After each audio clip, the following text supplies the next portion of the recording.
Welcome back to your regular fix of Argyle Live content and another edition of the Green and White podcast. And as you know by now, we don't do things in small measures. Boy, have we got one hell of a busy show for you tonight. I am back off the rotation bench. You haven't seen me since deadline day, I think, you lucky souls. So it is great to be back on duty. Unfortunately for you lot watching at home, you will be seeing plenty of me over the course of the next few weeks. Joining me tonight, Graham and Adam. We are a terrific trio to talk you through 2 games, a fans forum, and then the small matter of a trip to the perennial winners in the land on Saturday afternoon, all coming up in the next hour and a bit. I'm not going to sit here and try and say we're going to do it in an hour because we're not. Get the usual stuff out of the way. It is an interactive show. It is your show. Do get your comments and questions into us. I will try my very best to get to as many as I can. As I've just said, we do have a busy show, so we'll be trying to rattle through as many topics as we can. Do remember to like, comment, and subscribe and all that usual business as well to the show.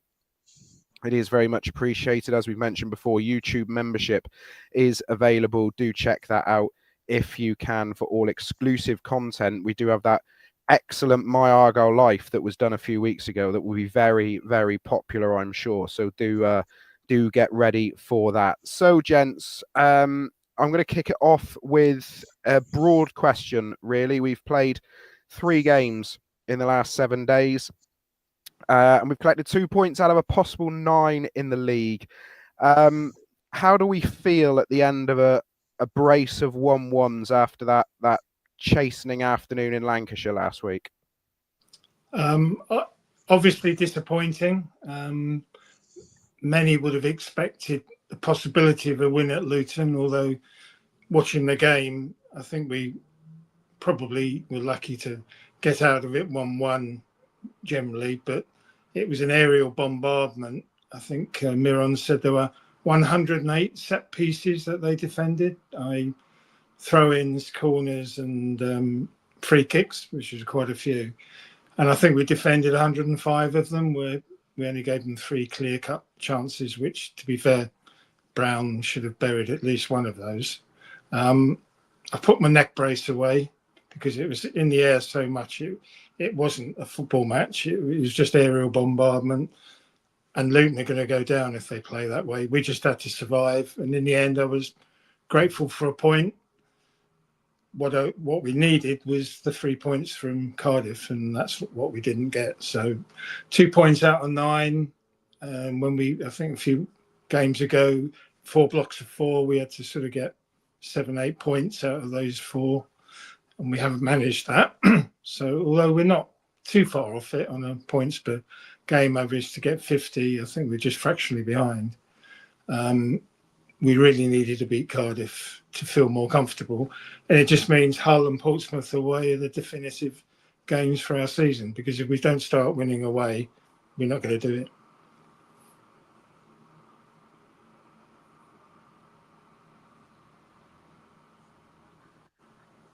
Well, I mean, I don't know if this is just me, but I'm getting a muted Joe Bell. Yeah, there we go. Didn't take long. Rusty is the word. After a chastening afternoon in Lancashire, where there was a lot of chasing of shadows against Blackburn, Luton was always going to be a tough ask, Adam, wasn't it? With the pressure that was on that game anyway. And as Graham says, it felt like an aerial bombardment. I mean, my initial reaction was that it was almost the perfect away performance in the first half at Luton, that we'd soaked up all their pressure, and our one attack, and you can probably tell I'm trying to bite my tongue on this, viewers at home, was cruelly robbed of us.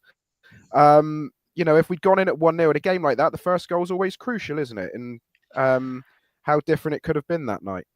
Do you know, I recall actually sitting here a week ago as we were previewing the game, and I think, Graham, you may well have made the point that this feels like the sort of game where the first goal is absolutely crucial. And I mean, it could absolutely have changed the game.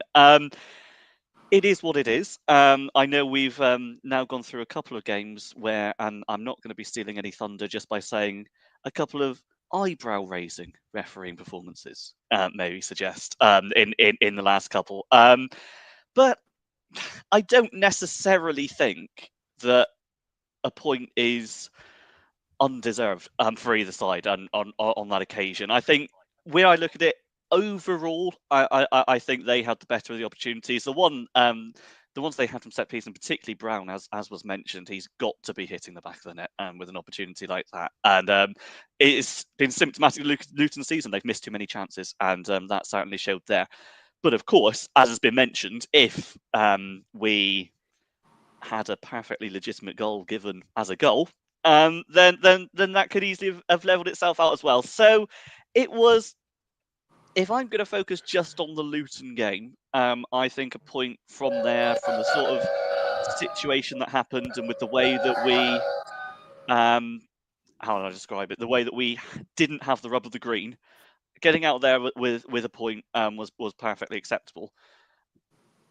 We're kind of asking the question, I've seen it pop up a few times, is it 2 points gained or is it 4 points dropped? It's a bit of both, ultimately. I don't think I want to pigeonhole both of these games into a similar sort of situation. I think based on how they went, it was absolutely a perfectly fine point to pick up at Kenilworth Road, and it was a very disappointing point to pick up yesterday, given all of the circumstances before and during the game. So it's a bit of both. Like, overall, to answer your initial question, Joe, it's disappointing on the whole to be here and with 2 points from 9. It's not good enough, but it's not. It hasn't killed us either. You know, we're still very much in the front. There's still a fair bit of the season to go. It's just. I've said it a few times and I say it again. When you get a draw, it's almost as if how we see this game depends on how it's built upon in the next game. And to build upon a very solid point at Luton with what was quite a disappointing performance against Cardiff, it wasn't a great feeling. But as I say, it is what it is. And there's weirdly still plenty of time to go. There is. And, you know, we should also reflect on the fact that the team showed great courage in the second half, not only to stand up to Luton's bombardment and then to have, you know, to go behind after feeling aggrieved at half time to find a way. And I think that's what it was, Graham, wasn't it?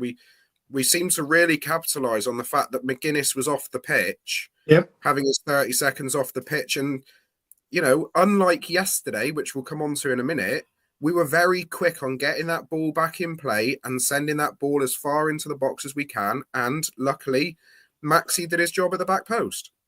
He did. And I don't think he made the cleanest of connections with it, but it did end up in the net, and the celebration was worthy of his first goal.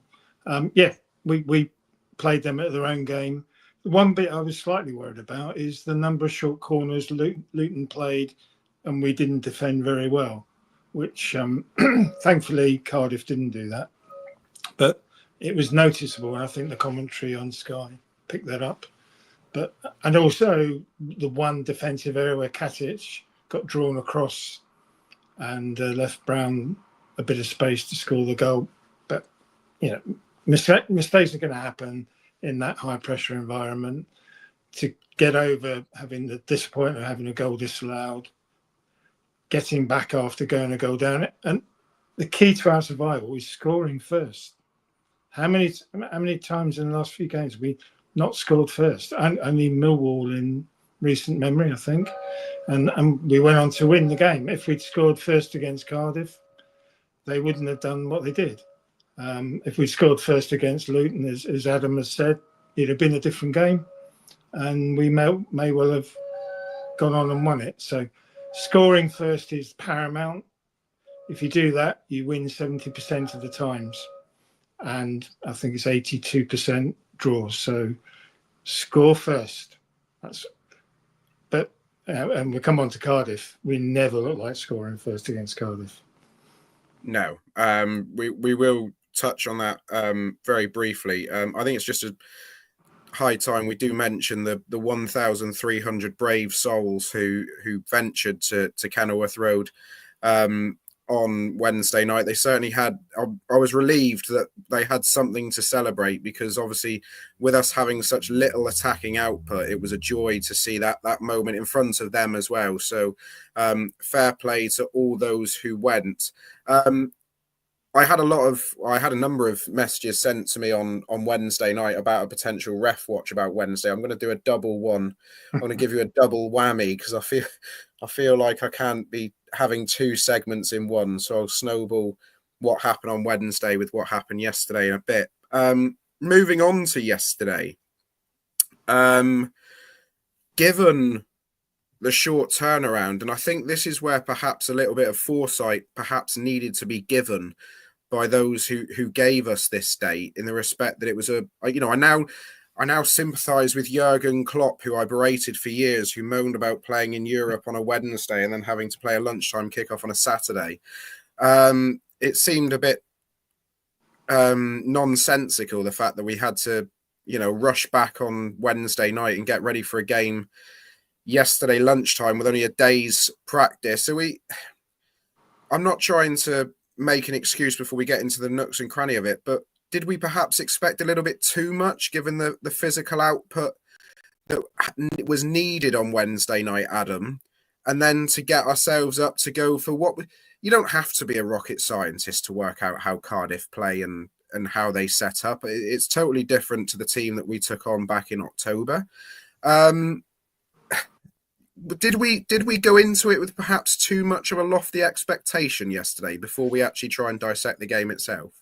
Given the short turnaround. Yeah, yes and no is how I go about it. I think it's absolutely right to point out, and it's interesting that if this had been in the Premier League and the midweek game has been in Europe, this wouldn't be allowed now under broadcasting guidelines. They would not be allowed to put it as a kickoff. So the fact that we had to be shafted in that sort of way is curious. It's curious, shall we say?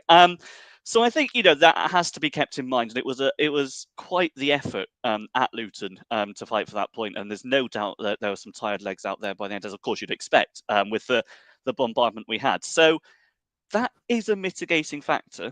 What I don't think it does is totally explain the way that we started and just how bad it was. Let's put it like that. I think maybe there's a little bit of something to shake off to get into the game, or I don't know. But we were well off the pace from the first whistle yesterday, and for pretty much the entirety of the first half. Now, some of that can be put down to the fact that we've had a difficulty with fixture congestion, and I think that has some merit. But not all of it can. Not all of it can explain why we were second best. We weren't getting to the second balls all over the pitch. Why, particularly when you consider the fixture congestion, why we didn't consider that and possibly make a few more changes. It was I know we're going to go into more detail about the game, and I know that there's plenty to say in both halves. I mean, the second half, of course, very very different in the way it flowed to the first. But I think you can have some sympathy with them for how much running, how short the turnaround was in the build up to this one. I don't think it totally excuses it in any way, just because it was so far from the standards that there was more than one thing there that wasn't right, particularly heading up to halftime. I just want to launch an objection very quickly before we get into it, Graham, about what Adam's just said, that the second half had a different flow about it to the first half. There was no flow to that game yesterday at all. Let's get on to it then, because that's the game that's in the forefront of our minds then. And I put it to you, Graham, that actually, I mean, Miron said it himself, that we can't afford to throw away 45 minutes of football for the rest of the season like we did yesterday. I put it to you that there were elements of the first half against Burnley that were more inspiring than the first elements of the first half yesterday, because at least in the first 10 minutes against Burnley, we managed to get a shot on goal. Yeah. I mean, Cardiff out-Argyle in terms of the press. They were right honest. Everything that we thought we would be doing, they did. They swarmed us. They won. The most telling thing was all three centre-backs lost their duels, as Miron calls it, with Colwell and Salek, who I have to say, those two, I thought were two of the best up-front players that I've seen this season. I thought they were very effective, and Alves giving width on the right-hand side. I thought they were quite a potent force. I actually thought Colwell ran the show back in October in Cardiff as well. I think he's an outstanding player. Yeah, absolutely. And if we had him up front, we'd be looking at a very different sort of outcome. The goal, if you look at it, was I think it was a free kick that Connor punched out, and Mustafa Bundu had 2 attempts to clear it. The ball fell in a 50-50 challenge, which I felt absolutely certain Puhac was going to go right through him, and walked off with the ball, and somehow it wasn't 100% challenge. Bounced off him, went to Alves. Alves crossed it. Poulsen got wrong-sided, and it was a goal. And if I was Mirren, I'd be really cross, because it mirrored really what the first half was like. We were second best. We didn't get control of the ball with Bundu. We lost the essential tackle with Puhac, and then crossed the 6-yard box. Keeper didn't cut it out. Victor Poulsen was sort of caught on the wrong side of the player, and he had a simple tap-in. It was a very dispiriting goal, and I thought, oh, good. I really thought we were going to be 2, possibly 3 down at half-time, but thankfully, I think they had a couple of chances which they spooned over the bar. But and as for us, there was a moment when Mustafa won the ball down by the Linders touchline, crossed it for Adam Randall, who had time to strike it. He was perfectly set to strike that in the corner with the keeper, and I couldn't believe he put it to one side. I think there was a couple of scrambles, but nothing really else. We didn't really threaten their goal. I don't think the keeper made a save. I don't think he had to go down injured during the first half, as far as I recall. And so, they didn't have to time waste it. The one that I know we come on to the ref. What I couldn't understand with the referee was how fussy he was about pointing at players and how they were jockeying in the box. And every corner that they took an absolute age. Yeah. And when you cumulatively added the time up, we've thought it's got to be 4 or 5. But for some reason, you never get 4 or 5 in the first half. It's always 2, isn't it? And the amount of time he wasted by setting up for corners, setting up for free kicks, being over fussy, it did my head in. I have no idea what it did to you, Joe, but I can only imagine. Yeah, I've only just returned back to Earth. That's how far my head exploded. Just a couple of quick ones before we move on. Thank you to Chris Rogers and Rob with a double B, who have both become YouTube members tonight. As mentioned, there's loads of perks you get with being a YouTube member, early access to my Argyle lives and things, so it's very much worthwhile doing, and the money goes purely into helping us keep our YouTube channel and keeping the website with Adam's lovely previews and transfer centre and all our opinion pieces as well. So it is very much appreciated. Adam, I don't want to dwell too much on the first half because I think we'd probably all go insane a little bit, but there was a lot of discourse in the WhatsApp group chat yesterday at halftime about how the first half had gone. I said to John at the time that it was purely down to the fact that we lost almost every individual battle out on that pitch yesterday in that first half, wasn't it? I don't think it was tactically. I don't think it was anything to do with the system. And fair play to Cardiff, who actually matched us yesterday, and they don't normally play a 3 at the back. But they were obviously that concerned about us that they matched our system with how they played. But we knew how Cardiff play. Cardiff knew how physical we've become. We had to be better than that yesterday, didn't we, Adam? And to lose out in all of those duels in that first half. I think I put a stat in the group chat, didn't I? I screenshotted one of the stats that came through at halftime that suggested we'd lost 61% of our aerial duels. And that isn't because Cardiff were taller than us on the pitch. That was because we were not up for it as much as they were in that first half. Yeah. I do think there's slight merit to a tactical argument. For the simple reason that Joe, you've stolen the words from my mouth about the way that Cardiff altered their style, going to 3 at the back, which certainly at the start appeared to be an absolute masterstroke. I think they tried, the only time I remember call them playing 3 at the back at all this season, I think they played it against Portsmouth away, lost the game, and I assumed that was that experiment put away forever. But it came back and did very well. We took a very, very long time to adapt. But I think we could have adapted an awful lot better, like as you say, if we'd managed to win a few of those duels. I think it was particularly apparent actually in the middle, because the way that they set up, it put Houghton and Randall, our midfield duo, in direct competition with Aaron Ramsey and Mansverk in the middle for them, and it one of those sides was blatantly dominant in the midfield, winning every single duel and allowing them to stay on the front foot. That's not to say that the midfield was the issue. I think we were losing duels all over the pitch in that first half. The defense, which is usually so solid and was incredibly solid up against Luton in the week, didn't necessarily cover itself in glory with the duels it was going. There was nothing really being held up going forward. There were a couple of times, and not to single out individuals, because I think it was a collective issue across the side. But there were a couple where I looked at Rami Al-Hajj, whether he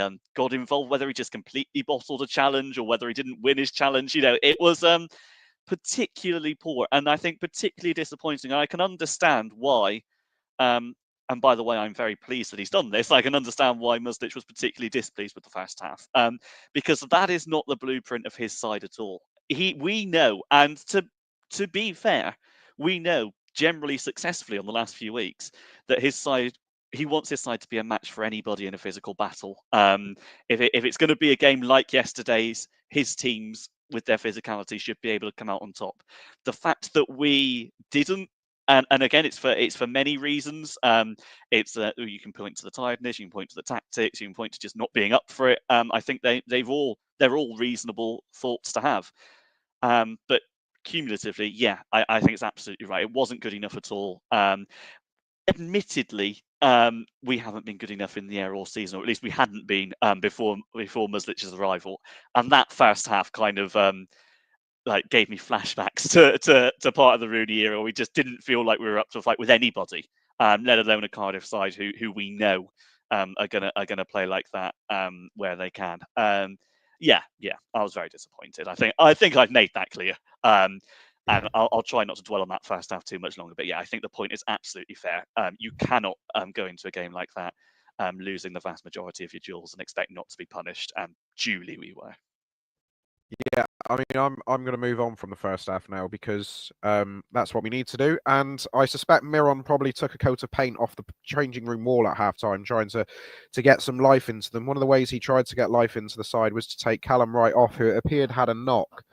When he re-emerged from the tunnel, seems to be limping down the touchline back towards the dugout area, from what I understand. And Bali Mumba came on and added a bit of energy. He was running around plenty. He was making a nuisance of himself. And in stepped the big moments of the game where he got the right side from our point of view, the wrong side from a Cardiff point of view of Dimitri Gutas, following a through ball from Rami Al-Hajj, and became a bit of a meat in the sandwich, really. And Gutas tangled legs with him, I think it's safe to say, with Mumba. I don't think it was a deliberate challenge. I think it's probably a bit of a coming together. But unfortunately, when you come together in that position, when Bali Mumba is through on goal with Jack Annick, there's only one decision that James Bell, no relation, could have come to. And that really did change the game, Graham. And from that moment, obviously, Randall's free kick whistled whiskers wide of that far post. I think everybody in the ground probably expected Timo to take the free kick, not Randall, from that position. And then we tried to box a little bit too clever, didn't we, for the first 5-6 minutes after the red card, and eventually got the goal, which I'll let you talk us through. And then we're going to, unfortunately, spiral into a bit of negativity with how we approached the last what turned out to be 35 odd minutes of the game. But just talk us through the goal and your viewpoint of how we coped playing against 10 men. Well, first of all, I'd like to highlight Barley's impact on the game. Rightly, he got man of the match. Many have said perhaps that one of the 10s is his best position, and I think he absolutely showed that. I mean, he is an unpredictable player. Sometimes I wonder whether he knows what he's going to do next, let alone any defender. And I suspect that Mirren's been a little bit worried about playing him because lapses of concentration, giving the ball away, slipping at the vital moment. But he took his chance, and he's got to be a number 10 starter now, whether it's on the left or right, doesn't matter, because his ability to turn and weave and do things that Al Hadj and Callum Wright and Bailey can't do. We look much more of a threat with him in the side, certainly in the second half. As for the goal, I think it was a short throw in to Cornell, who crossed it, and Bundu. To be fair to Mr. Bundu, he won a few headers, more than you might expect, and credit to TJ. That was a sort of half volley, but he buried it. I mean, that was a chance that could have ballooned over the bar, given the bounce of the ball, but he buried it, and I thought we were going to go on and win it, to be honest. And I think Barley hit the bar. I think that was a cross from Bundu. I was going to say, let's touch on that moment as well before we move on. That is as lovely a ball from Mustafa Bundu as you'd have seen all weekend. And I think, again, if there's anybody in here from a Cardiff persuasion, their probably first thought was, where on God's earth was our goalkeeper standing at that moment? He was sort of in no man's land in the area. And wee little Barley Mumba manages to get his head on it, and he couldn't do any more, could he, really? No.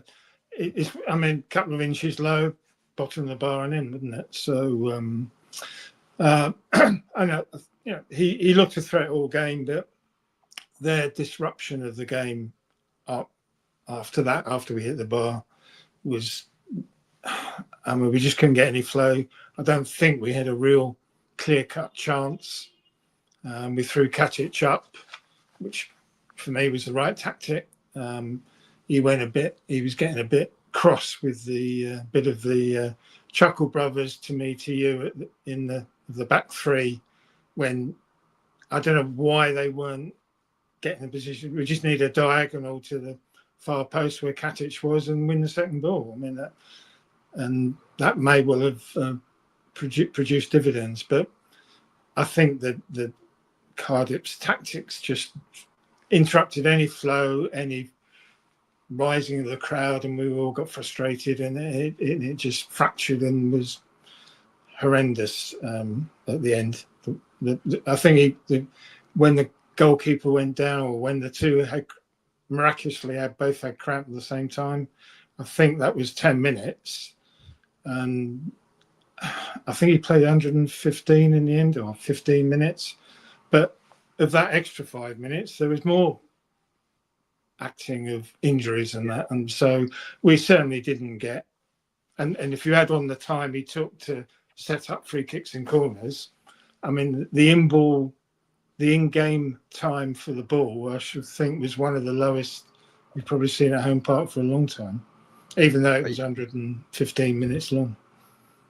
You'd have to go back and watch any games featuring Wycombe Wanderers in the Ainsworth versus Adams era, probably, to find a game that rivaled it, where they both tried to outdo each other in that respect. I mean, to be fair to Gareth Ainsworth, I would say Cardiff were worse. Well, that's a very interesting question, isn't it? Who knew the dark arts more? And I think, is this not, without going into a massive point on this, because I don't think this sort of approach to the end of a game, I understand why they did it, because they had 10 men, etc. I get all of that. And let's be fair, we were eulogizing about our shithousery at Stoke City in getting the point. So we can't sit here on a pedestal now and claim that we're angelic in our approach to it all. Is this not a broader footballing point, though, that for years and years now, this has crept in at the elite level of the game, And for years and years, you've always had pundits and commentators and fellow professionals talking about what great gamesmanship it is, and not actually calling it out, Adam, for what it actually is. It's cheating.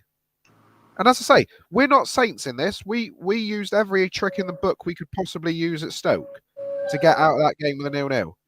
But Cardiff took it to a new extreme, it seemed, yesterday. It's not pleasant for anybody to watch, particularly when you're obviously pushing for a for a late winner. And I think what's particularly annoying, it tends to work if a referee allows a team to get away with it. I mean, the fact that Cardiff didn't have a booking for time wasting until the 102nd minute yesterday was a disgrace. That is what it is. Now, we were awful for it at Stoke, and rightly, Connor Hazard was booked before half-time, and there was a thought that, if he keeps this up, he's going to get sent off. Cardiff didn't get a booking for any gamesmanship, for any time wasting, until 12 minutes into injury time. That's ridiculous. It's the sort of thing where if this was clamped down on early, they'd have to rethink it. As to be fair, we kind of had to at Stoke, and we Hazard wasn't able to waltz the ball around his own 6-yard box before taking a goal kick quite as much as he would have been able to had he not received the requisite punishment. It's I don't blame them for doing it. I don't really blame them in the slightest, because it's been allowed to fester in the game, and teams have been allowed to get away with it when there's a weak referee, getting letting them do it. I did think it was quite serendipitous at the end when Jack Hannock did look like he'd genuinely picked up an injury and found himself running back. In all seriousness to Jack Hannock, it sounds like he has actually. The last time he went down was a genuine hamstring, either strain or tear, by all accounts, from what's come out of Cardiff in the last couple of days. We've mentioned Argyle Wycombe clashes as an example of this. I actually, there's one. It reminds me. I think it might have been Alex Lynch in goal at the time when they ended up having to bring their coach on. When he's gone down injured and nobody believes him because it's Wycombe Wanderers. There is a certain boy who cried wolf element to this. And I don't think many people had sympathy with Alec at the time, considering the play acting that had taken place. And when that's happened for 100 minutes, of course, people aren't going to believe you. But yeah, fair. He was injured. It is what it is. But I think, generally speaking, they took it to the extreme and beyond yesterday, and they were allowed to do so because there was a referee that allowed them to get away with it, and that's just not on. And we're going to have at least one member of this particular congregation who's going to have a lot to say about referees, I think. So that's me kicking it off. Well, I thought it was ridiculous. You've put me on Mount Sinai, so now I will preach to the congregation. You've opened the door, and I'm going to walk through it. Let's talk about the last two refereeing performances then, and that moment at Luton on Wednesday night. As we said, the first goal was always going to be crucial, and you require your officials to make sure that they can 100% be convinced of decisions that they make in the game. And I can't believe that the linesman with a straight face can 100% believe that Callum Wright was offside, because there are many angles that have been thrown around in group chats and on social media since Wednesday night, and I haven't seen a single one that even lends me to any doubt that Callum Wright was actually offside.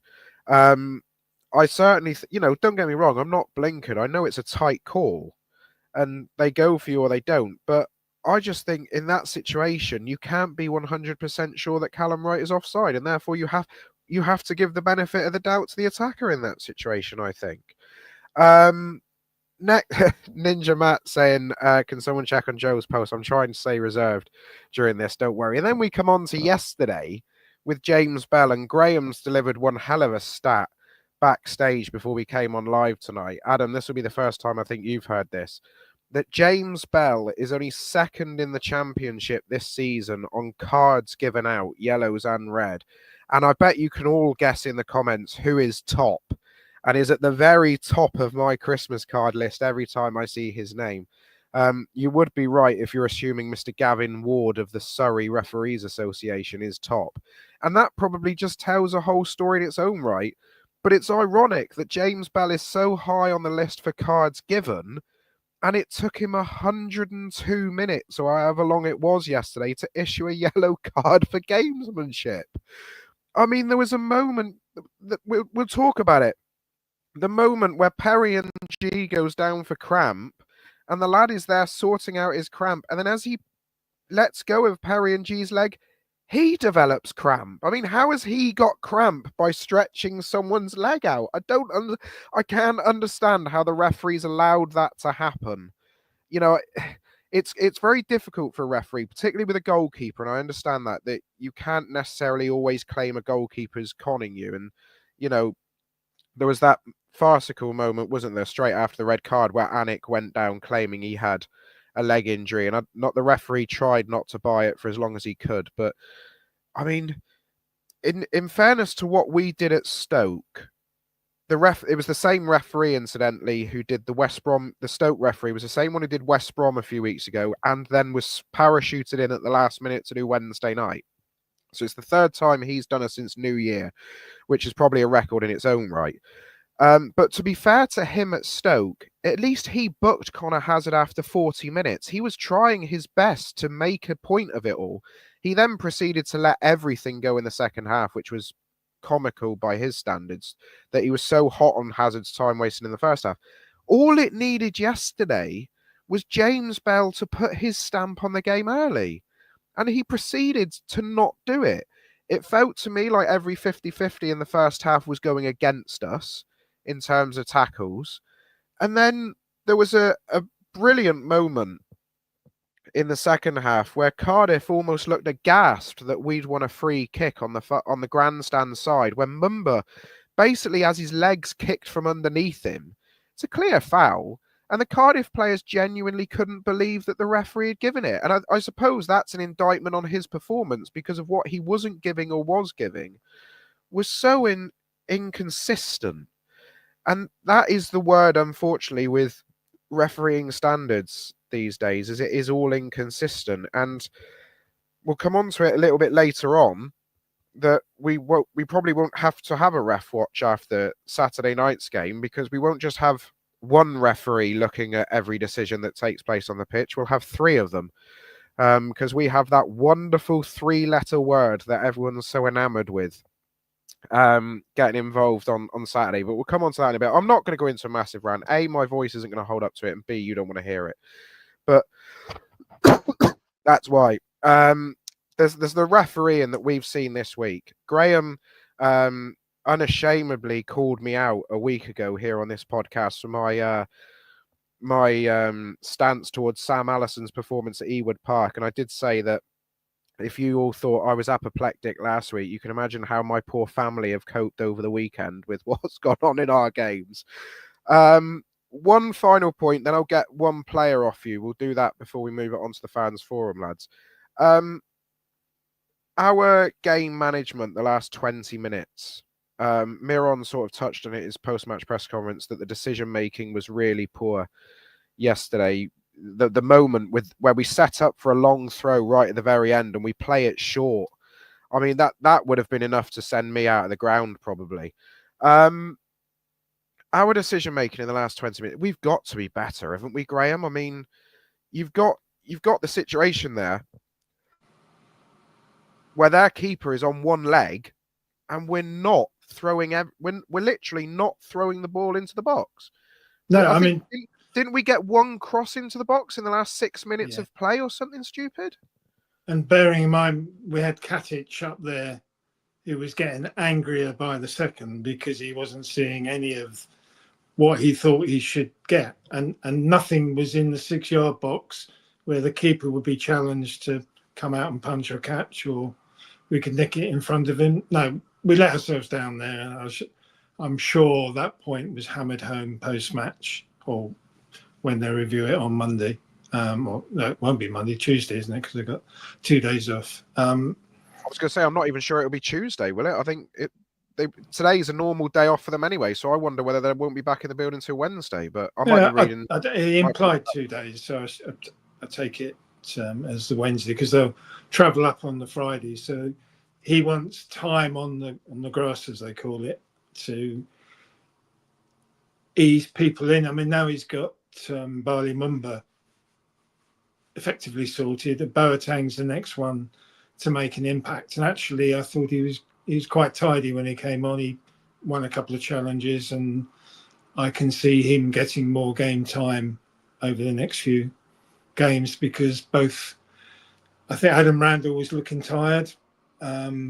Jordan Houghton, who I don't think we've lost the games since he stopped when he started. So, crikey. Graham, while we're on individual performances, who do you want to pick out? It can be positive or negative. Who do you want to devote a little think there's only to? one person you can pick out, and that's Bali Mumba, because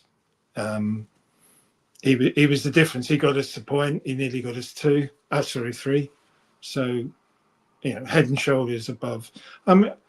So honourable mentions, not as many as normal, to be fair. Victor Poulsen was okay again, but he got wrong-sided for the goal.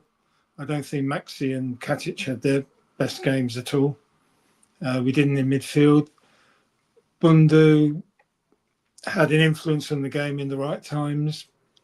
TJ looked better. That's all I can say. I mean, he ran with more pace and more purpose to close down.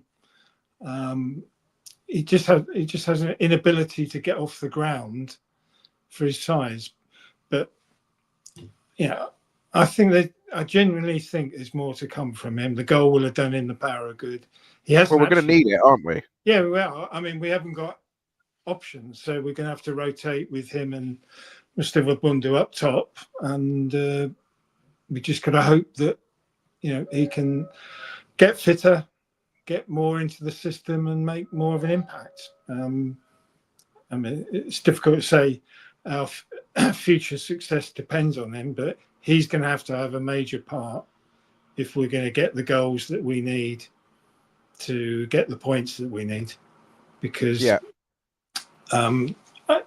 with Bundu's trickery, I'm not sure Callum Wright can sustain it. I thought he had his worst game for a long time.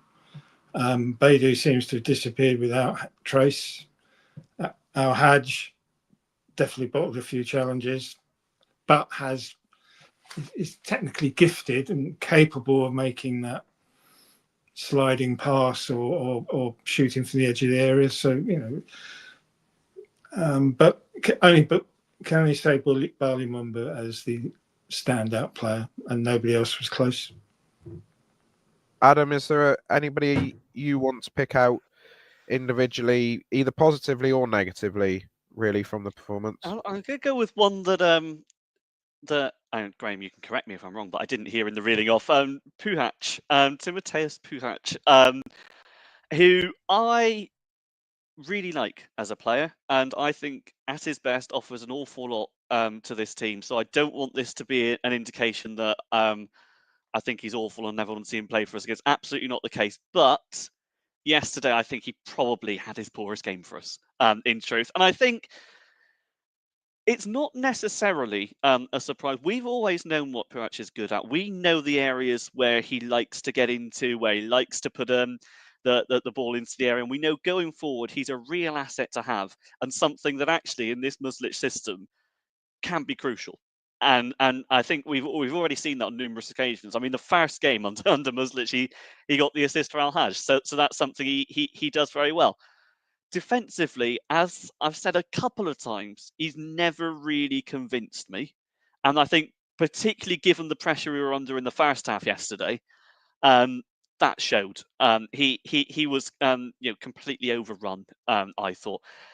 My worry is that left side of the defence with Puhac there and with Poulsen as the left side. I mean, Victor Poulsen, bless him. I mention him every time, and I like to hope by now he knows how much of a fan of his I am. he's not in the team to be the quickest. He's not going to be there and bring pace and have to cover for a fullback. That's not his game. The basic defending is what he's best at. And you look at it, and when on one side you've got Sorinola and Maxi complementing each other very well, I don't think Puhac and Paulson have that similar effect on our left side. And I think it's Puhac's fault more than Paulson's, to be fair, exactly based on what I've been saying. And I just wonder if to get the best out of everybody, it might be worth a reshuffle there. I think there's mitigating factors again. Of course, I've seen a few comments about how tired he looked, which is absolutely fair enough. Well, I know he was rested at one stage. I'm just going to say it, Graham. You know, I said this a couple of times at Blackburn that he's not fit, is he? Surely he's had that hamstring thing where he missed the Millwall game, and surely he's not recovered from whatever feeling he had there. It doesn't look like it anyway. Yeah, it's very possible, and I think as that's one of the mitigating factors. It absolutely is. Whether it's that he's carrying that knock still, whether he's just not got match fitness because he wasn't playing too much in the Bundesliga. That's all completely fair enough. But I mean, even at his best, even in that time of Kaiserslautern in the second tier in Germany, when Puhac really shined, got those double figure assist numbers, his defensive numbers there still weren't great. So I don't necessarily think there's too much mitigation for his defensive play. I just think he's got his talents, and when he's at his best, I really think he offers a great deal. Yesterday, not his day, and I think to get the best out of him, it might need a little bit of a rethink. Are we now launching a campaign very quickly to have two number 10s of Timotej Pukac and Bali Mumba, because defensively they're not very great, but they offer us plenty going forward. No, I think with Puhac, one thing, his recovery runs back is where the lack of fitness, if it is a lack of fitness, lack of recovery runs, let's put it that way. It's not necessarily fitness in itself. That's his weakness. So if he's caught upfield, lost the tackle or dispossessed, or then he's not the quickest at getting back. So that exposes the left side of whoever's playing in the three at the back. In fact, I mean, as I said earlier, he lost that tackle. I would have expected him 100% to have won. I don't know. I've looked at it again. We've seen him do these famous sliding tackles. I mean, that was purpose built for the sliding tackle. He'd have come out with the ball. And one thing he's really good at is sliding that ball down the line with a bit of curve, which Bundukin ran onto a couple of times. And generally, his crossing is pretty good when he can get past the opposite wing back. He's quite happy to put it in quickly. I think he overhit quite a few when he first came, but he's getting better. I was very disappointed with his free kick, because that was perfectly placed for him to at least get it on target. And I don't think it even hit the side netting, did it? It was that far off. So he's got the ability. Maybe the rest this week will do him the world of good, because he's played a lot of minutes. And we shouldn't underestimate that when he hasn't played a lot of minutes throughout the season. People will say, well, they're professionals and they can all they should be able to do it. But the club are monitoring the minutes all the players are doing. They're monitoring all the intensity of the runs, how many they're doing. I mean, they're monitored with an inch of his life. But who else would we put at left back? He doesn't trust Bali Mumba there for sure. I mean, you've got Ogbetter who played well again. Yeah, in fairness, I mean, he played well. So yeah, I mean, that might be an option, particularly for Man City. Funnily enough, that might be an option to give, and then Puhac comes on. I don't know what Saxon Early's training. Is he? I don't know where he is in terms of his recovery. He's never mentioned, but yeah, Ogbetter is certainly an option for Man City, but I would want Puhac back for Hull, because Hull's going to be the sort of game we've got to really bite. I mean, Ogbetter's fine. I think he's I'd be quite comfortable against Man City and a home game. But when the chips are down, I think Puhac is the option. Just need to get him fit, rested, and fitter. Yeah, agreed. I just want to. How have I managed to mute myself mid-flow? I don't know how I've managed to do that. I just want to quickly. I just want to quickly mention Adam Randall in passing. God, that boy must be absolutely shattered. He seems to be playing every minute of almost every game. I was kind of relieved in a way that he was hooked with 10 or so minutes to go yesterday. I mean, he works his absolute socks off. You can never ever say that Adam Randall isn't giving everything for the team. And perhaps we are just seeing a little bit of burnout. He had the 2 opportunities to get a shot on target yesterday, didn't he? That cushioned, that volley he took where he took it down, he took a touch and he had time to set himself and he managed to drag it wide. And then the free kick, I think you saw in his own reaction how frustrated he was that he managed to get that to whistle past the post. So I think of all the players who started that game yesterday, who are going to really relish these 2 days off, it will be Adam Randall. Looking at how Adam Randall is in a game and in the warm-up, I don't imagine he's going to have his feet up on the sofa watching Countdown and Homes Under the Hammer. I'd imagine he'll probably be out for a run or something, just keeping himself in shape. But I think he's definitely in need of a rest. We'll take a quick trip to Passotti. You probably know where this is going, because I'm about to go through their man of the match thread on yesterday's game, and there's an overwhelming name that keeps being mentioned. Muttley Marvel says Barley was the only sunshine. Argyle and Cardiff. That's a nice position to be in after nicking a point yesterday. Says Mumba, he changed the game and should have started it. Warney says Bundu for me created the goal and put a shift in despite 0 support in the first half. Mumba made a difference, but his influence only lasted 20 minutes. Monkey Rent says Bundu for me. And then Gary S says, don't think I've ever been given it to someone who only played half the game, but I thought Mumba made a huge difference. He should start at Hull. That preview comes up on Sunday night in Sunday's episode. So you'll have to join us for that. I'm just going to ask you one question. I'm just going to shoehorn this one in before we talk fans forum. Bigger picture at the moment. Obviously, 2 points from the last 9 available is not great, but there are currently only 6 teams in the division who've taken more points than us in the last 5 games. We are 7th in the form table. Only Leeds United have scored more goals in the last 6 games than Argyle. So whilst, yes, we've looked pretty toothless the last couple of games, I think a massive factor of that is the absence of Ryan Hardy. Do we need to sort of look at the bigger picture, Graham? I don't want to give this too much airtime because we've obviously still got plenty to talk about, but do we just need to look at the bigger picture here and think, whilst, yes, it's been a frustrating week, there's been a lot of games coming up in quick succession, and actually, compared to the other teams around us at the moment, we probably have less, other than the no win away from home, and that's a real problem, we probably have less questions to answer at the moment than the likes of Luton, Derby, even Stoke City for that matter, of sleepwalking their way back down towards the bottom 3. I mean, we're still in a decent position to make a right fist of this with however many games to go it is, aren't we?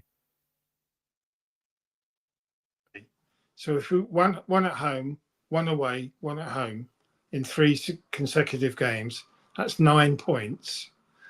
And for the other teams to do the same, that would be, say they won 1, drew 1 and lost 1, we'd have 4 points on them in 3 games. So that's how it can change. But if we don't win away at either Hull or Portsmouth, then that's going to be more challenging as the games to be played reduce worryingly. So we've got to win away. That's the key. And it's perfectly possible that we can. I mean, the amazing thing is Hull, I think, have won their last 4 away games. And all we need is the sort of luck they had with the Sunderland keeper throwing the ball in his own net. We never get that sort of fortune. So we need a bit of luck on the road, but we need to win away. And if we can get that with sandwiched between 2 home wins, 9 points in 3 games would make a hell of a difference to our position. And we've got to do that, in at least twice, I think, in the next 12 games. The way I'm looking at it currently, and it's kind of the way I looked at last season when it got to this stage, and you were looking at all the results around us and things, is I now look at it and I think it's probably, if you'd said to us back in October, November that it's only going to take about 45, 46 points to stay up, I'd have thought you were crazy. It almost looked set that we were looking at 50 plus. I'm not sure that's the case now. I think 45, 46 may well actually end up being a cut-off this season. And I'm actually in the position now where I'm looking at the bottom end of the table and I'm thinking, are Luton going to get to 46 points? At the moment, I'd say they're definitely not. Are Derby going to do it? I'd say at the moment they're not, with how they've performed under Eustace. By all accounts, they've been listless in the 2 games under him. And lo and behold, look who they've got coming up in a couple of games' time as well. He's got to go back to Ewood Park in a couple of games, and we know how those sorts of events tend to end up. I mean, I'm not sitting here saying it's a given that we're going to pick up 16 more points between now and the end of the season, Adam, but when you look at it like that you're only looking at 40, 45, 46 points, we're not saying we have to go out and win 6 or 7 of our remaining 12 games here, are we? That it might actually be a case of 3 or 4 wins and a host of draws, and we are enjoying a draw at times this season. It's far from impossible. I know points predictions are guesswork, and you're trying to see, and how many would be necessary. I remember last season it didn't seem like an awful lot would be necessary at one stage, and suddenly we just about stayed up on 51. So a lot of things can happen. But it's a message that I think bears repeating, that we're not out of this. We're far from out of this. It may have felt that way a month or 2 ago, when it really felt like we were going nowhere. We couldn't buy a point, let alone a win. And we're starting to get cut adrift. That's very much not the case now. We're above a couple of teams in this league. We're in better form than both of those teams, and we're also in better form actually than quite a few of those above us.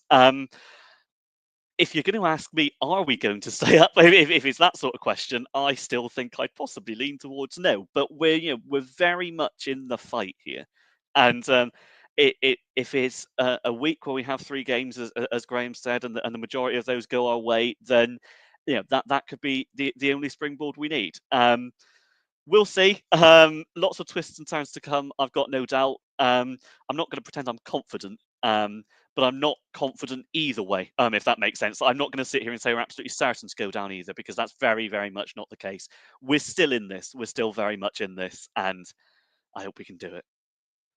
Absolutely. I think we all hope we can do it. That's the 2 games covered that we've had since we were last on air. It's time to move on to what happened between those 2 games. And on Thursday night, Simon Hallett and Andrew Parkinson joined Charlie Price on stage up at Club Argyle for our second fans forum of the season, I think it was. May well be our last, given that we are now at the end of February and there is only a requirement to do 2.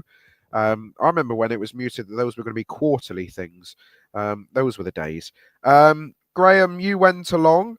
Unfortunately, my health plagued me, and in the end, it was probably a good job I was unable to go. Otherwise, I may well have been known as patient 0 and a bit of a disease spreader. You were also the first person to ask a question on the night whilst representing the podcast. Let's look at it in a broad spectrum before I pick your brains on a couple of the things that were said on the night. What did you think overall of the night and Simon Hallett and Andrew Parkinson's approach? Because as I said to you in a text shortly after the event finished, it seemed to me Simon Hallett in particular was looking to box on the front foot. Yeah, I mean 2 things I would say. I think the format was actually much better, because swapping the online question with questions from the audience gave a much more penetrative level of questioning that otherwise might have happened, because before it's always been controlled a bit by Charlie, picking out the questions. So it gave us the opportunity to do so. I wish it was been a bit longer. It was only an hour. I think it was always meant to be an hour. What I can say is that both Simon and Andrew were petrified of saying the wrong thing. I mean, you have to bear in mind and let's be fair. I know, and he did. I know. But they afterwards they said that they're very aware that every word, every nuance, every glance is magnified by an expectant fan base, and they were very conscious of that. And I think it got to them a little bit in the way they answered one or two of the questions. Afterwards, they were bantering off each other. You would never have anybody saying, "Oh, there's a bit of issue between them." Absolutely not. I spoke to them both for about half an hour with Chris Farnham, a friend of mine who was there as well, and they were very engaging, very jovial, relieved, I think, that they thought it had gone reasonably well. And I think they got across most of the points that they wanted to make, as you put it on the front foot. You said I asked the first question. I only asked the first question because nobody else stuck their hand out. And I didn't, you didn't want that embarrassing silence because, so I asked the question what I did to try and prise open behind the statement that Simon said, which I think we got a little bit more out of him as a result of the question. What I will say on the level of investment, because he did come up to me afterwards, he said, you asked, it was a game changer. What do you think is a game changer? And I said a figure which was substantial, and he said it's more than that. So I'm much more content that this is for real. It's going to happen within a structured timetable. I think it's going to happen over 2 or 3 phases. So see how it's going to go. Because don't forget, he was really, I think the Argyle Green, was it the Mintzberg group, disappeared off to buy Hapoel Tel Aviv in Israel as a better option, and happily got them relegated in their first season, which I commend them for. What would be interesting to know about that is how much did Hapoel Tel Aviv spend in their transfer windows while they were there? Because the general feeling I've always had about that was they wanted short-term success rather than Argyle Board's long-term vision. I think that's fair. I think in football, buying players and buying expensive players doesn't equate to success, as we know.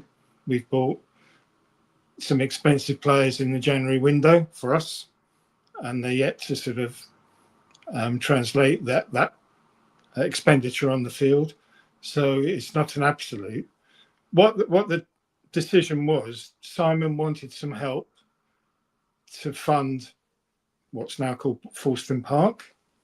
And the reason why he wanted that is because things had got to a stage where it was going to be a £20 million investment. The Argyle Community Trust had got 9 million in grant funding. 25 agreements had been signed. And if Simon hadn't put that money up himself, the whole lot would have gone. Now, I absolutely commend him for doing that, because having been down to the hub that's going to open next month, is fantastic. It's a wonderful community asset. And that's part of what Simon wanted to do, part of his legacy, if you like. He wanted to be sure that Argyle played a big part in the community. And I can absolutely say with complete conviction, Fulston Park will do that and more. So for those who say, oh, he should have spent it on transfer fees and all that, I'm sorry, there's no justification for that. Long-term investment is what Simon's about. He did explain, I think, the investments that he's made over the last few years in the club have had a return of between 10 and 30%, which in the business world is pretty remarkable. The other thing I can say in terms of turnover, I think Andrew mentioned the turnover this season would break last season, and we will be making a profit because of the player trading benefits that we've accrued. Argyle as a company, in terms of turnover the last 3 years, are one of the fastest growing in the UK. Let's just think about that. With all the businesses in the country, Argyle are one of the most, in terms of turnover, and hopefully this season profit, are successful, and that's because of long-term thinking and studious investment. Now, the new investors are needed because he can't do any more, and nor should he, in my opinion. And some of the infrastructure costs are lumpy. The corners to the grandstand, the extension of the Barn Park, the development of the Mayflower Quarter, the first team HQ at Harper's Park, all of that are chunky money. And he needs an investor who's got a football background. And I believe the group of investors that are behind this are well versed in doing this. So I'm really optimistic. I know there'll be some that say, "Oh, well, believe it when we see it," but genuinely, we're as close as we can get. It's gone through all the things that need to go through. It's so complicated when you've got so many people involved, and they're just working their way through it.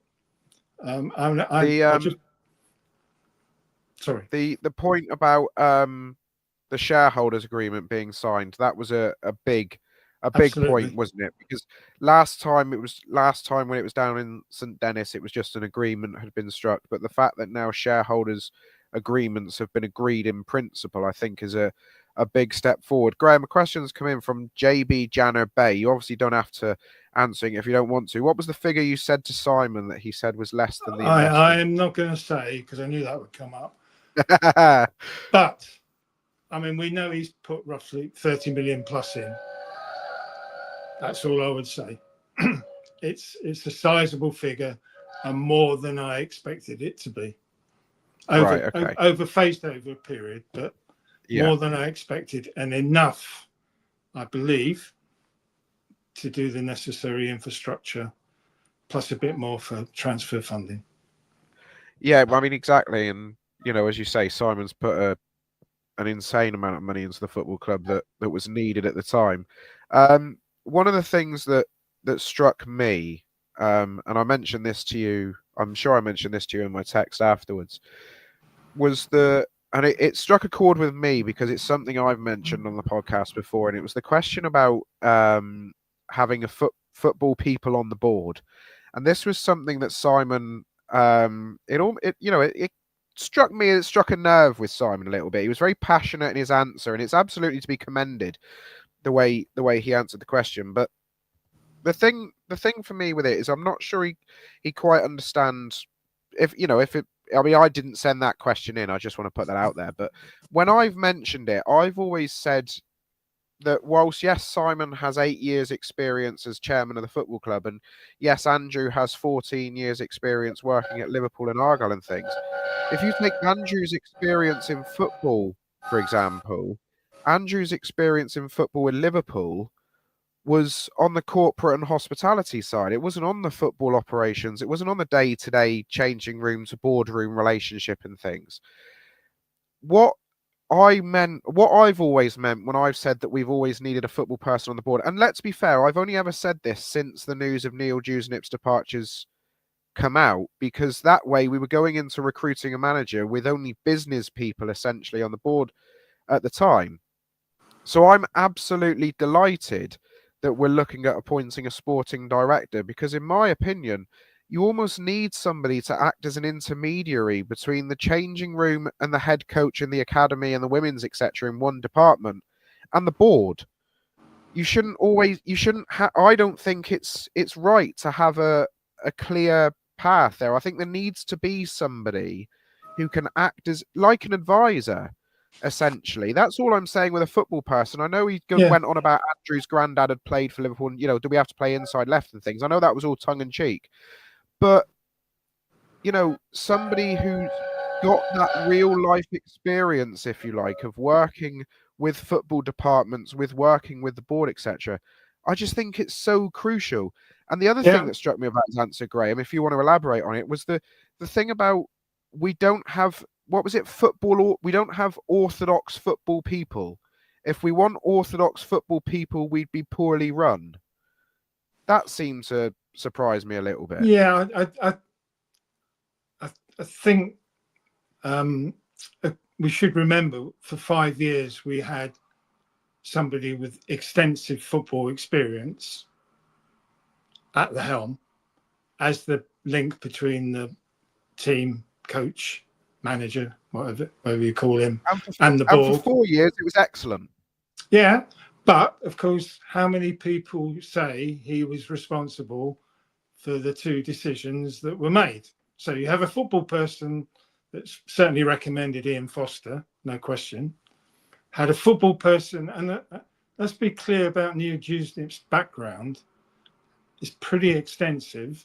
His contact book must be as good as any person ever employed by Argyle.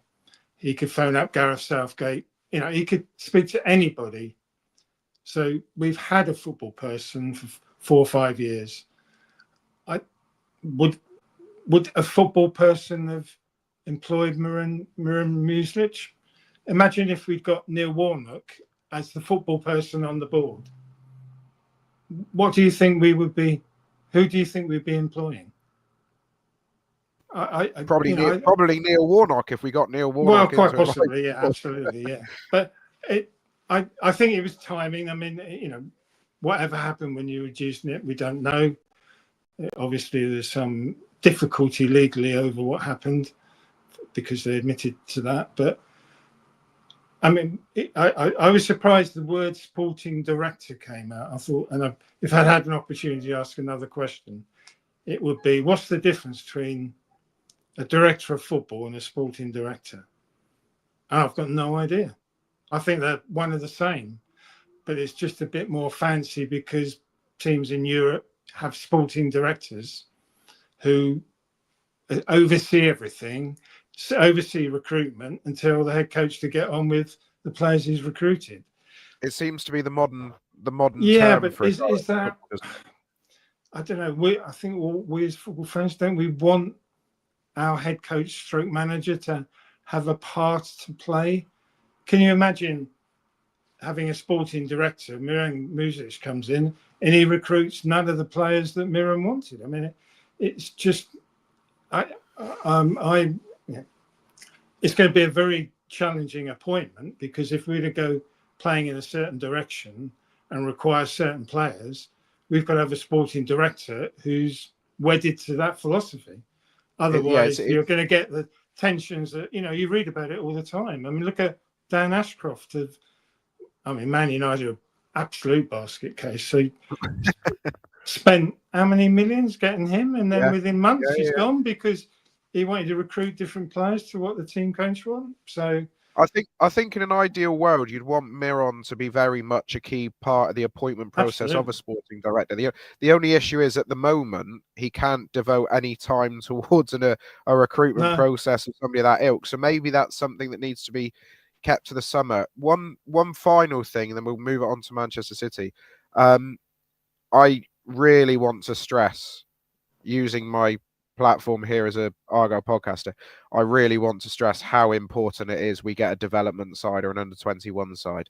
I know the point that was made about Dylan Jones, and that's just one example, but long have I had the belief that you shouldn't be making snap judgments about 18-year-old footballers who've only had a 2-year apprenticeship program at the club. How can you make a judgment on somebody after they've had 2 years of playing against people the same age that you know they're going to turn out to be professional footballers? We've seen it in the past that our under-18s team have repeatedly won the division they're in, and yet we only keep 2 of those players.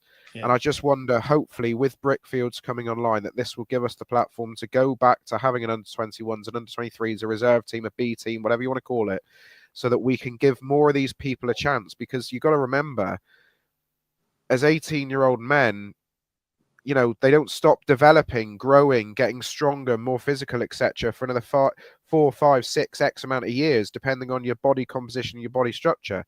So I've always felt uncomfortable about making snap decisions about 18-year-olds after just a 2-year apprenticeship program.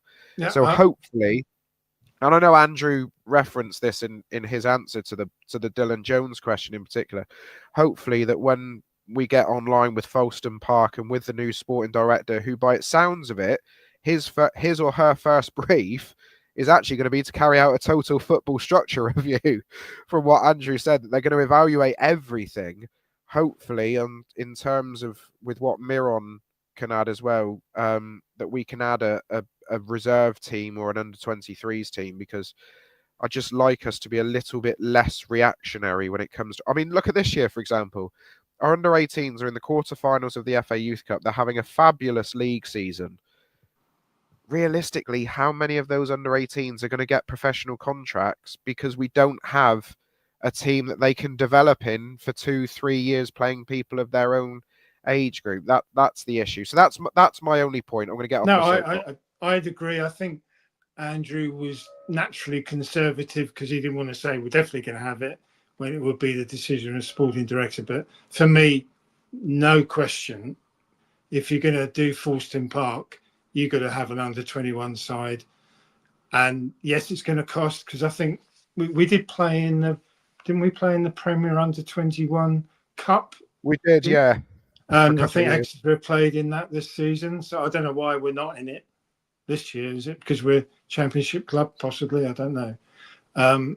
But we need an under-21 team, and we need to play in the National League South with all the other teams, the Bristol Cities and the rest of it. Yeah. It's going to cost, but that's what the future investment's all about. We're going to have a facility where they can play. We can have a facility where fans can watch them properly rather than standing on Millennium Field, in the middle of a housing estate, which is where we are now. So, yeah, it's an essential stepping stone to taking us to where we need to be. And I wholeheartedly agree. I'd be massively disappointed if within a couple of years it's not set up once Folkestone Park is open. Yeah, absolutely agree. So to round off the fans forum, just want to, as a fan base, huge thank you to Simon and Andrew. We know there's red tape that makes it a requirement that these forums have to take place these days. But I think one thing that you can never criticize Andrew and Simon for at these events is they are as open as they can possibly be without giving away massive club trade secrets. And it is hugely commendable the time they put in. I think what you were saying, Graham, we'd all love it to be an extra hour. And I think actually with the form that Simon and Andrew were in, they probably would have gone for another half hour, maybe up to an hour. Yeah, if I mean, to be fair, as it may have come across, Simon actually wasn't very well, I have to say. He had a heavy cold and he was struggling a bit. I know the feeling. Yeah, exactly. He's actually not going to be at the Man City game either. He's actually going to go to the Argentinian fishing trip. So he's wrestled with his conscience, has he? And he's decided he's going to stick to it. Well, I think it would be letting other people down. So I do commend him for that. I mean, just one little aside, which I thought was quite amusing, that they were saying afterwards, because we asked him about the interview with Miron.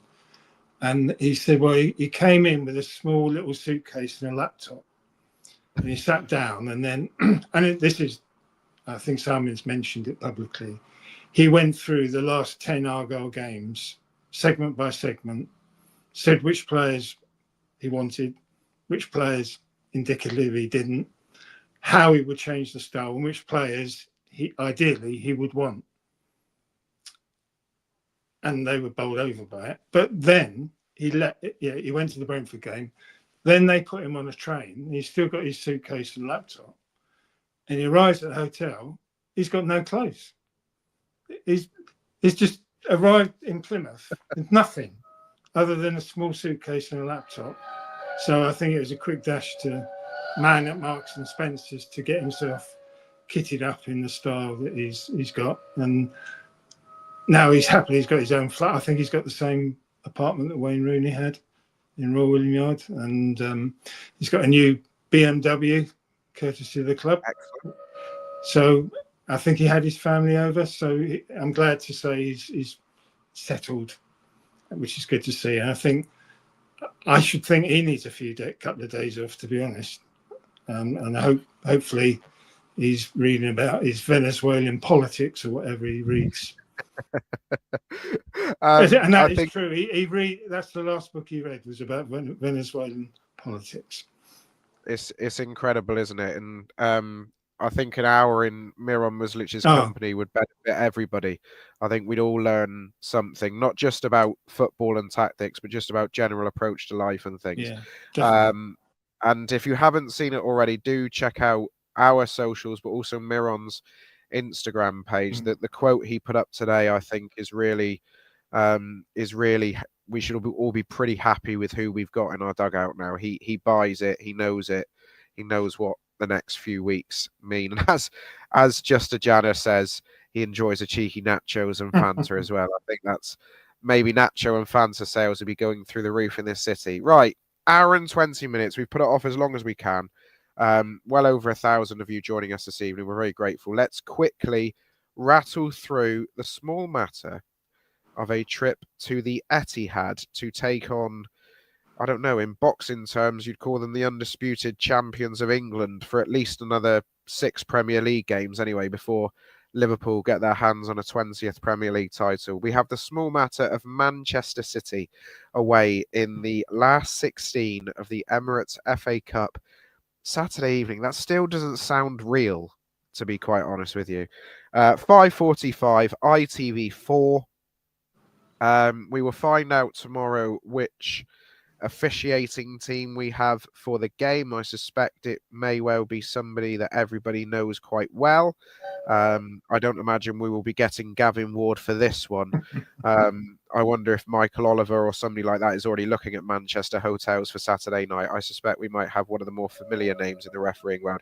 We do have the wonderful pleasure of VAR to look forward to, and we will be one of the first clubs in English football to experience semi-automated offside technology as well, which is an exciting thing to look forward to. And in-stadium announcements. It's going to be like Christmas Eve on Friday when I'm travelling to the Northwest again after just returning this week.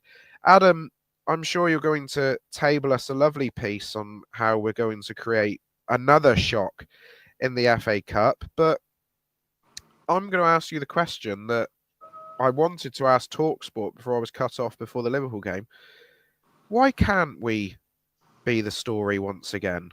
Why can't we go to the Etihad and do it? Because if those who watched Man City Liverpool today, when Liverpool sat in the second half and closed off the gaps, Man City did not have an answer. Now, I accept Van Dijk, Kanate, Alexander, Arnold and Robertson is a little bit different to Maxi, Katic, Victor Poulsen, Cornel Such, etc. But that's the blueprint we've got to look at, isn't it? I mean, if you think of who the last team to beat Liverpool in all competitions were, and are now going up against Manchester City, who Liverpool just comfortably dispatched of, I think we obviously start the game as heavy favourites and should be winning this one quite comfortably. It's a day, isn't it? It's a day out. It's exactly the same feelings, to be honest, that we were having in advance of that Liverpool game. That it's going to be a great occasion, whatever happens. Now, it turns out that the Liverpool game was also a great occasion for footballing reasons as well, and one we'll all remember for as long as we live. But it's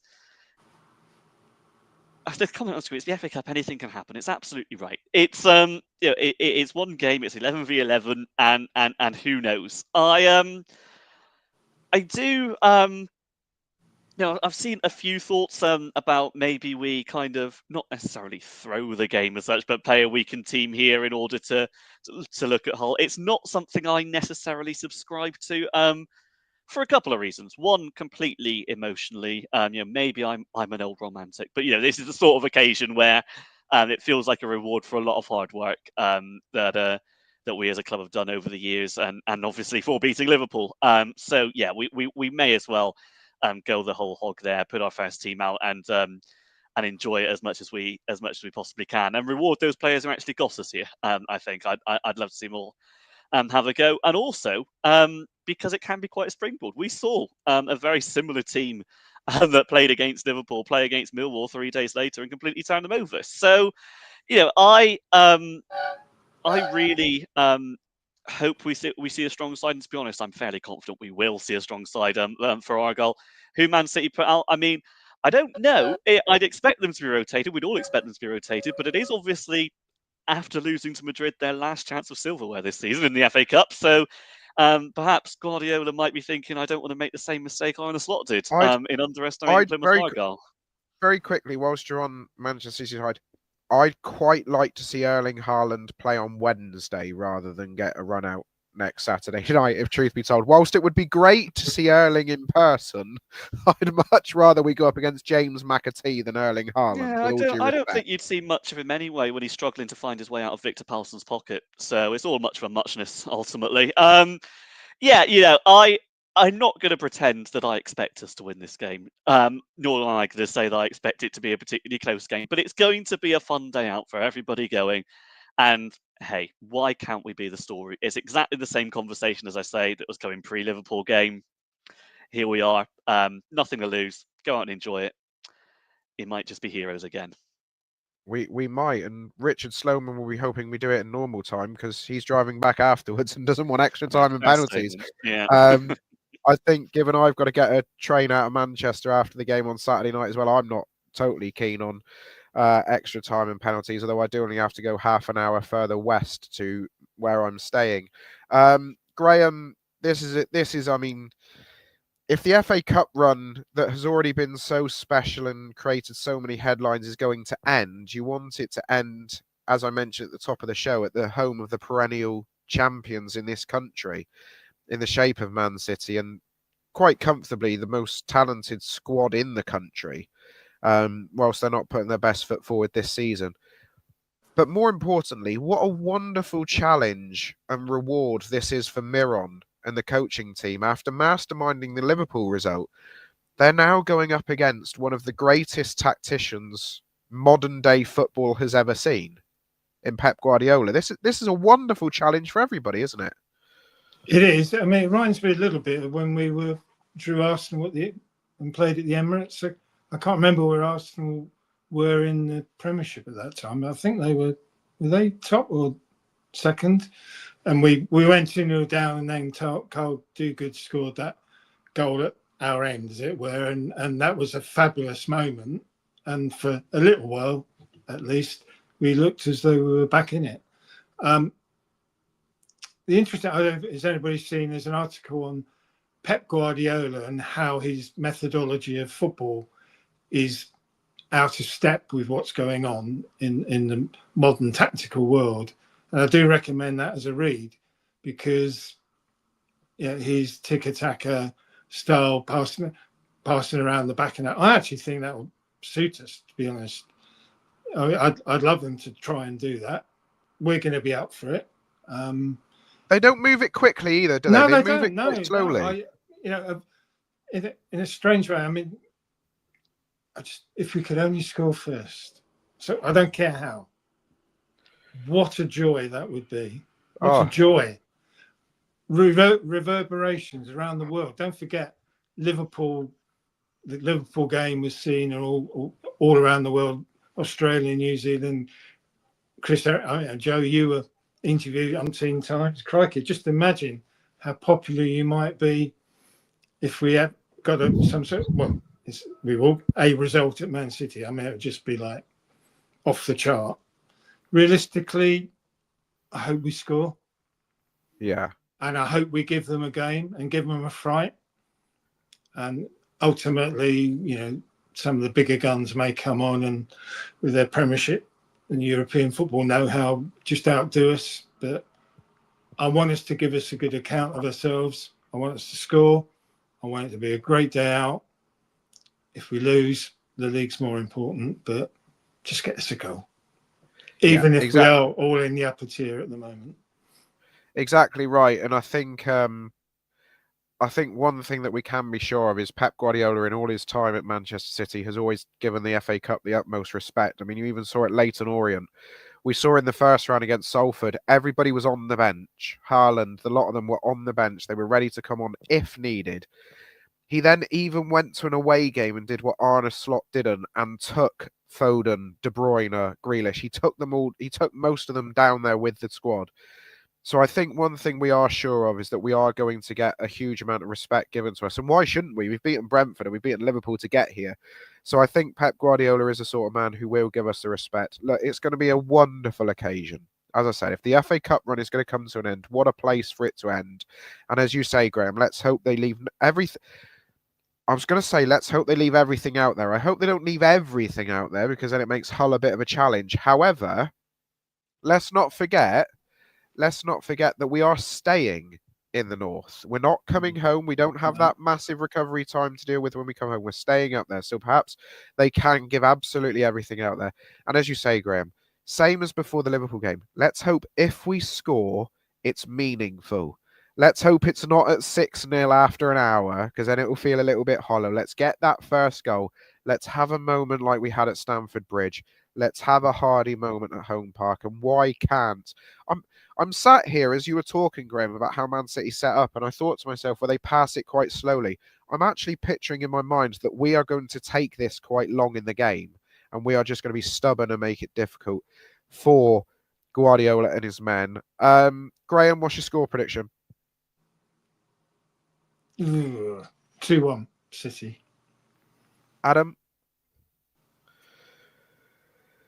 There you go. Managed to unmute myself. I do back us to score first. Maybe that's more hope than expectation. I think it'll be one of those that they'll bring the big guns on, get themselves in front, and then maybe a couple of late goals that flatters them a little bit. I'm going to go 4-1, which is certainly no disgrace. I am going. Perhaps it's the medication I've had to take today for this horrible virus I've got that's hit me the last couple of days. I'm actually going to say that we're going to at least take it to extra time here. I think we are stubborn enough to do it. As I say, watching Man City today, not being able to unpick Liverpool's defence when they sat in and made it difficult, that is exactly what our game plan's going to be. Yep. I'm going to say we're going to take it to extra time, 1-1 in normal time. We will get that goal, and then unfortunately, we will run into a brick wall, and they will probably put us away 3-4-1 in extra time. But we will have bit like Leeds. Yeah, basically it will be like the Leeds replay last season. That's exactly how I see this going.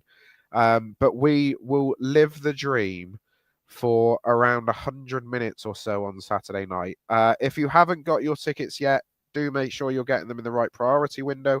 Obviously, there have been a few issues with people wondering why Tier 2 wasn't opened first and Tier 3, etc. At the end of the day, I didn't care if I was sat behind a pillar. This is just going to be a wonderful occasion. I'm thoroughly looking forward to it. I look forward to seeing as many of you in that away end as possible. I know, Graham, I'm hoping to catch up with you and Ryan before the game and things, and Adam, I'll try and see you and the rest of the podcast lads as well. We're hoping to do one or two things in and around the City game. It's all a bit fluid at the moment. Quite a few things going on backstage in the Argyle life world. Should we rattle through some questions then? Because we've had a fair few of them come in, and then we'll round it off, because I'm not sure how much more my voice can go tonight. Philip Bishop asked on X, will be interested to see the view tonight. Mine is, if you compare us to 3 weeks ago where we were 7 points adrift, we're now 3 points from safety. We can still do this. With Rooney, we're out, but we still have a chance. We sort of touched on this, Adam. Compared to where we were going into that Bristol City game, this is almost a dream, isn't it? That we've managed to claw ourselves to not just off the bottom of the table, but we're tantalisingly close now to that dotted line. Yeah. Hopefully it's one of those where we can cross it at just the right time, as it looked like we may have done in the opposite direction last season. But when the music stops, you want a chair to sit on, don't you? Yeah, beautiful. It's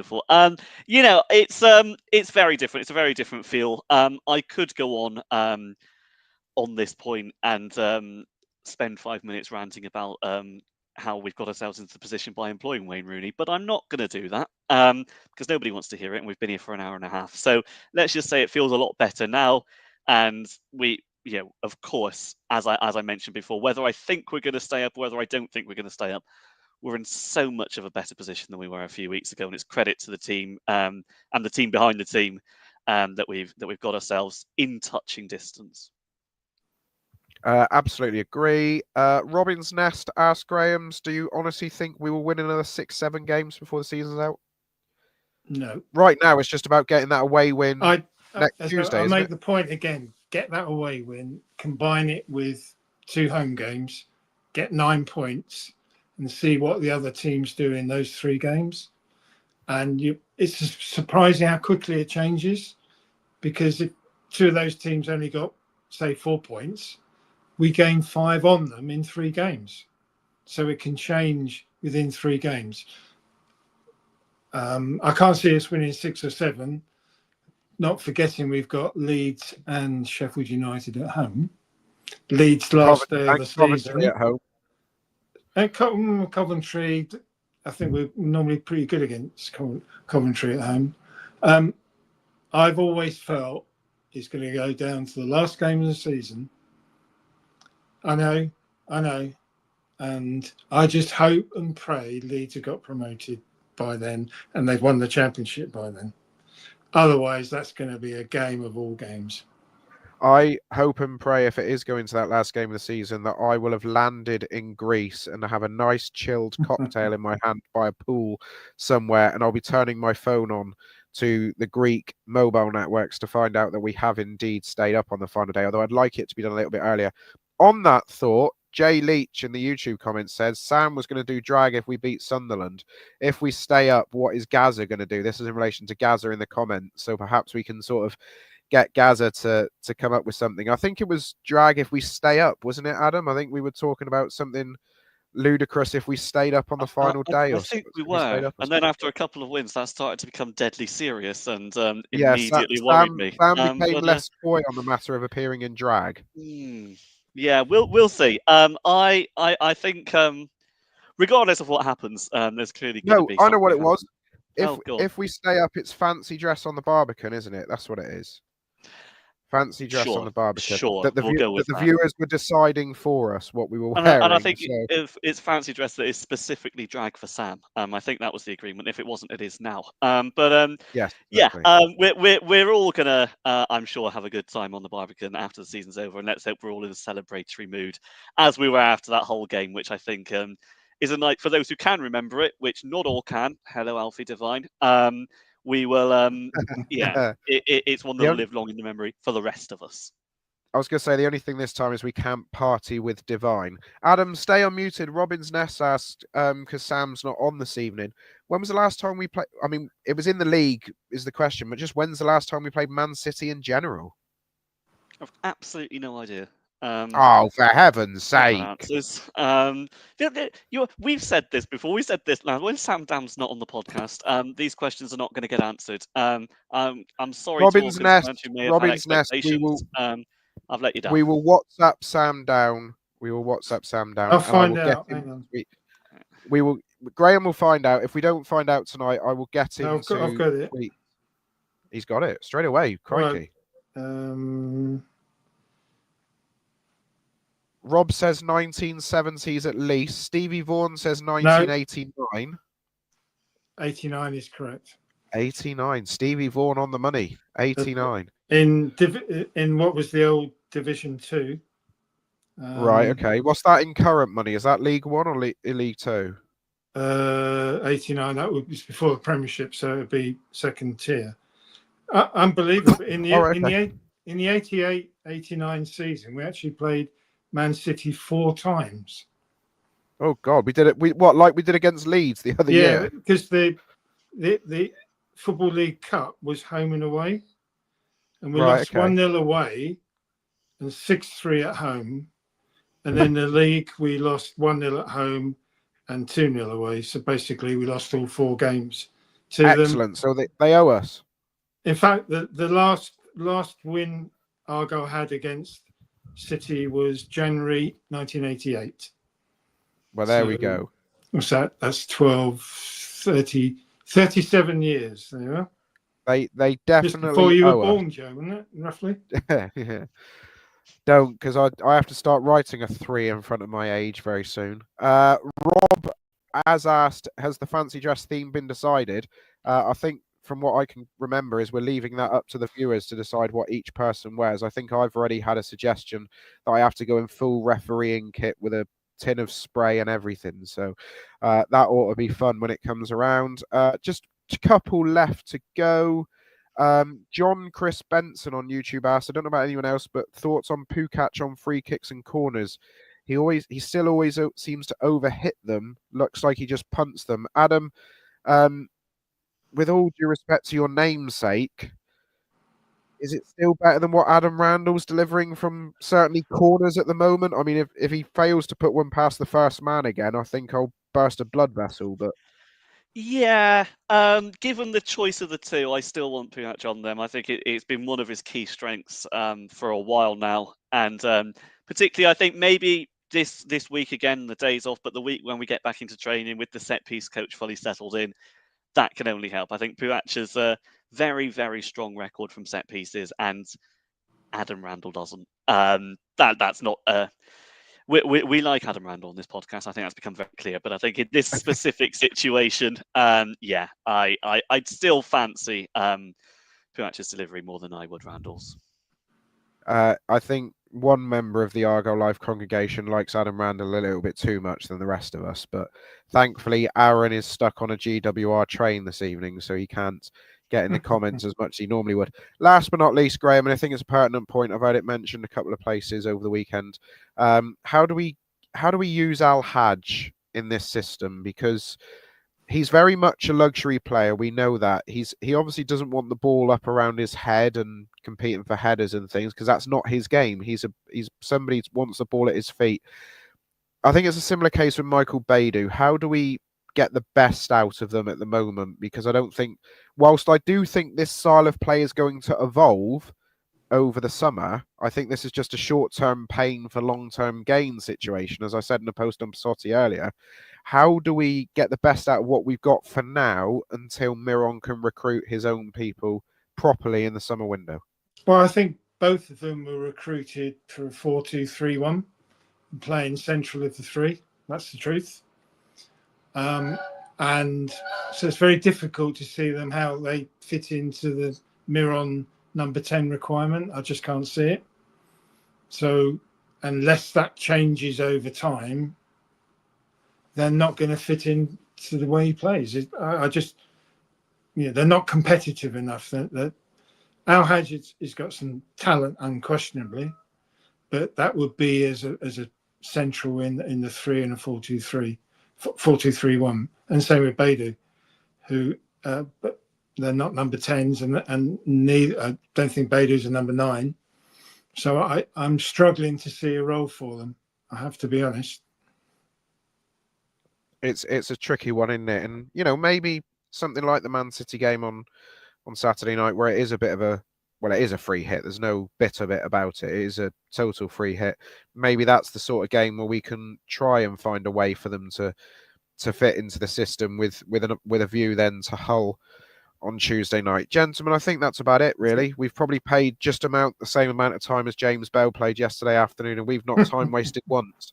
So there's no need for anybody to send in. I'm just going to go down with cramp first. I thought that was... Yeah, if you go down with cramp, Adam, you'll pull your hamstring and I'll press the end stream button in a minute. Thank you very much to well over 1,200 people of you who've joined us this evening. The support is greatly appreciated. Thank you for all the comments. It's been great fun reading through the live chat and starring the questions. It's all very much appreciated. As I say, we are working on one or two things potentially for Saturday's game, but as I say, there's so much going on behind the scenes that people are here, there, and everywhere at the moment, and in the run-up to the weekend, people will be here, there, and everywhere. So trying to get something out might be a little bit tight, but we will try and do something. If not, we will be back here in the usual place next Sunday night. I'm trying to think who's doing it. I think Aaron's in charge, because I'm certainly not, because I'll be on a cross-country train around Birmingham New Street by the time that this goes live next Sunday night. So do join us. So will Graham. We might well be on the same train. Who knows? So do join us next Sunday evening when we will dissect our FA Cup shock for the third time this year, beating Manchester City in the FA Cup. But all that's left for me to say, Graham, Adam, thank you very much for joining. Thank you very much for watching, and we will see you all again next week. Night all. Good night.